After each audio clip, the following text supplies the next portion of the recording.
বিসমিল্লাহির রহমানির রহিম। আল্লাহর নামে শুরু। আল্লাহ সর্বশ্রেষ্ঠ দয়াময়, আল্লাহ সর্বশ্রেষ্ঠ করুণাময়। আলহামদুলিল্লাহি রাব্বিল আলামিন। আল্লাহর সমস্ত প্রশংসা, আল্লাহ সবার অধিকর্তা। এইখানে একটু ভাববেন, যদি আমি বলি আলহামদুলিল্লাহি রাব্বিল মুসলিমিন, আল্লাহর সমস্ত প্রশংসা, আল্লাহ মুসলমানদের মালিক, এটা ভালো কথা, কিন্তু কোরআনের কথা না, আমার ব্যক্তিগত কথা, ভালো কথা। যদি আমি বলি আলহামদুলিল্লাহি রাব্বিল মুমিনিন, আল্লাহর সমস্ত প্রশংসা, আল্লাহ সমস্ত মুমিনের অধিকর্তা, এটাও ভালো কথা, কিন্তু আমার কথা, কোরআন পাকের কথা নয়, আল্লাহর কোরআনের কথা নয়, ভালো কথা। আমাদের কোনটা পড়তে হবে? আলহামদুলিল্লাহি রাব্বিল আলামিন, এটা আল্লাহর কথা।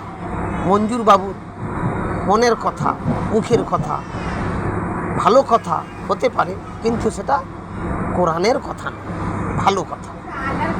ভালো কথা বলা যায়, কিন্তু তাতে যত নেকি পাওয়া যায়, কোরআনের কথা বললে তার থেকে কোটি কোটি গুণ বেশি নেকি পাওয়া যাবে। অতএব আমাদের চেষ্টা করতে হবে কোরআন পাকের কথাটা বলার জন্য। মহরম, এই মহরমটা একটা পবিত্র অনুষ্ঠান। মুসলমানদের কি সুখে কি দুঃখে একটাই কাজ, কোরআন পড়া, তার অর্থ বোঝা এবং নামাজ পড়া, কোরআনের নিয়ম অনুযায়ী নামাজ পড়া, আল্লাহর সালাত আদায় করা। তাতে সর্বশ্রেষ্ঠ যে কাজটা হচ্ছে সাজদা, আল্লাহকে সাজদা করা।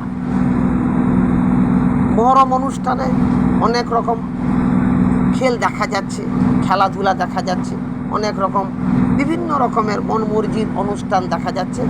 সেটা আপনার ব্যক্তিগত অনুষ্ঠান হতে পারে, কিন্তু মহরম অনুষ্ঠান নয়।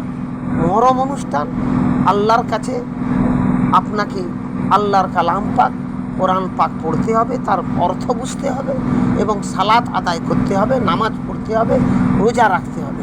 এটা হচ্ছে সঠিক কাজ। এই কাজটা করবার জন্য ইনশাআল্লাহ আপনারা চেষ্টা করুন। যদি কিছু আপনাদের মনে কষ্ট হচ্ছে আমার কথায়, আমাকে মাফ করুন। আল্লাহ হাফেজ।